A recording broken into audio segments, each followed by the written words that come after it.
Hi ಎಲ್ರಿಗೂ ನಮಸ್ಕಾರ. ಇವತ್ತು ನನ್ನ ಸೀಕ್ರೆಟ್ ತಿಜೋರಿಯನ್ನ ತೆಗೆದು ಶಾಪಿಂಗ್ ಹೋಗೋಣ ಅಂತ ಹೇಳಿ ನನ್ನ ಸೇವಿಂಗ್ಸ್ ಎಷ್ಟಿದೆ ಅಂತ ನೋಡ್ತಾ ಇದ್ದೀನಿ. ಯಾಕೆ ಅಂತ ನಿಮ್ಮೆಲ್ರಿಗೂ ಗೊತ್ತಿರುತ್ತೆ. ಇವತ್ತು ಅಕ್ಷಯ ತೃತೀಯ ಆಗಿರೋದ್ರಿಂದ ಮಗನಿಗೆ ಏನಾದರೂ ಗಿಫ್ಟ್ ಕೊಡ್ಸೋಣ ಅಂತ ನನ್ನ ಸೇವಿಂಗ್ಸನ್ನ ತೆಗಿತಾ ಇದ್ದೀನಿ. ಮಗನಿಗೆ ಮಾತ್ರನಾ, ಮಗಳಿಗಿಲ್ವಾ ಅಂತ ಕೇಳಬೇಡಿ, ಐರಾಗೆ ಎಲ್ಲದನ್ನು ಕೊಡಿಸಿದ್ದೀವಿ. ಇವನು ಇವಾಗ ಹುಟ್ಟಿರೋದ್ರಿಂದ ಇವನಿಗೆ ಏನಾದರೂ ಶಾಪಿಂಗ್ ಮಾಡೋಣ ಅಂತ ಹೋಗ್ತಾ ಇದ್ದೀವಿ. So let's go for shopping.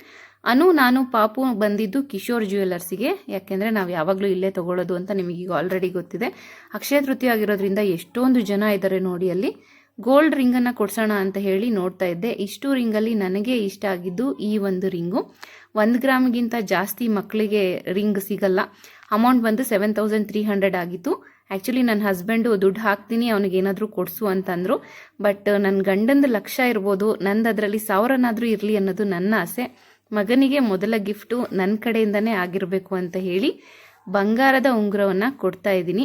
ನಿನ್ನ ಬಾಳು ಇದೇ ರೀತಿ ಬಂಗಾರವಾಗಿರಲಿ ಕಂದ ಅಂತ ಹಾರೈಸ್ತೀನಿ.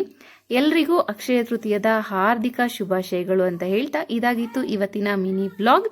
ಮತ್ತೆ ಸಿಗ್ತೀನಿ. ಅಲ್ಲಿವರೆಗೂ take care. Thank you so much.